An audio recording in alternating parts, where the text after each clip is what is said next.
Mga kaibigan, mga kababayan, breaking news po tayo ngayon. Maligayang pagbabalik sa ating YouTube channel. So ang binabantayan po nating low pressure area, take note, naging isang ganap na po na tropical depression or mahinang bagyo.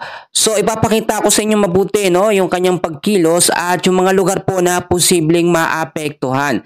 So kung titignan nyo, meron itong lokasyon o nandito na ito ngayon sa coastal water po ng Casiguran, Aurora. Ito po may lakas ng hangin na pumalo agad sa 55 kilometers per hour. Bumubugso naman up to 75 kilometers per hour. May pagkilos pa westward sa bilis na 15 kilometers per hour.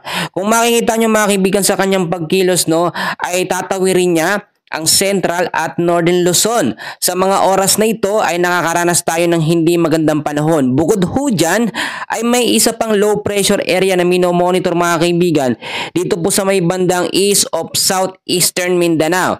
Kung nakikita nyo yung sirkulasyon ng hangin na ito mga kaibigan, ito po yung isang ganap na low pressure area na meron pong lokasyon. Ito po, ayan ho yan, na meron pong lokasyon na 1,115 kilometers east of Eastern Mindanao. Sa ngayon ay nasa low chance pa naman ito na maging isang ganap na bagyo, pero hindi pa rin natin niro-roll out yung mga possibilities na pwedeng mangyari kagaya nito nga pong panibagong bagyo. Sa ngayon ay buo na at kumpirmado na si Bagyong Isang sa loob ng ating PAR. Ito po yung pang-siyam na bagyo ngayong 2025 at pang-apat naman ngayong Agosto. Bukod dyan mga kaibigan, lumalakas na rin ang epekto ng habagat or ng southwest monsoon kung makikita nyo sa kanlurang bahagi ng ating bansa. Dahil nga ho yan sa bagyo o dito kay Bagyong Isang. So may mga lugar pa rin tayo na apektado. Asahan ho natin ngayong araw po ng Friday sa Metro Manila, Ilocos Region, Cordillera Administrative Region, Cagayan Valley, Central Luzon, kasama ho dyan ang Laguna, Quezon, Rizal, Camarines Norte at Camarines Sur. Maulan na hapon po or panahon ng ating mararanasan ngayong araw dahil ho yan dito sa tropical depression or mahinang bagyo o si Bagyong Isang. May mga pagbabago pa mga kaibigan, may mga senaryo pa tayong aalamin sa pagkilos nito. Samantalang ang southwest monsoon naman po ay nagpapaulan ngayon sa ilang bahagi ng Luzon, kasama na ang Western Visayas, Negros Island Region, Zamboanga Peninsula, BARMM, kasama po ang Saxargen, Llano del Norte, at Misamis Occidental. Asahan ng kalat-kalat na pag-ulan dyan na may kasamang pagkulog at pagkidlat, lalong-lalo na ho sa hapon at sa gabi. The rest naman po ng Visayas at Mindanao ay patuloy din makakaranas po ng cloudy skies with isolated rain showers or thunderstorms dahil po yan sa southwest monsoon. Dalawang senaryo ang ating tinitignan dito.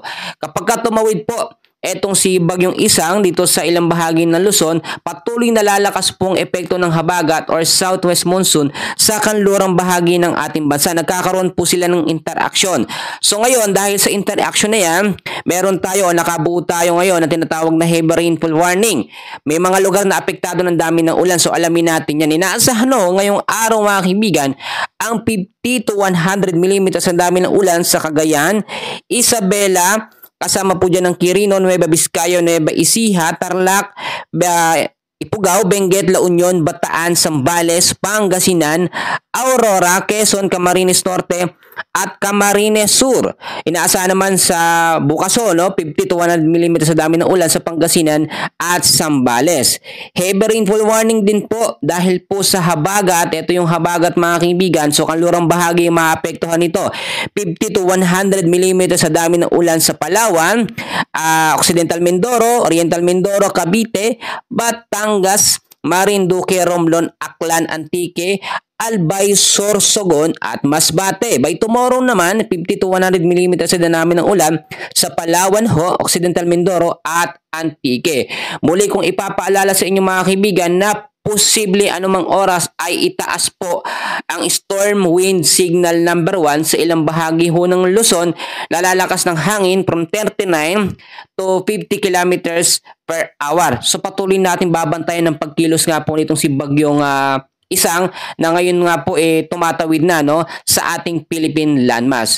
So mas maganda na alam natin ang gagawin natin sa ganitong mga sitwasyon.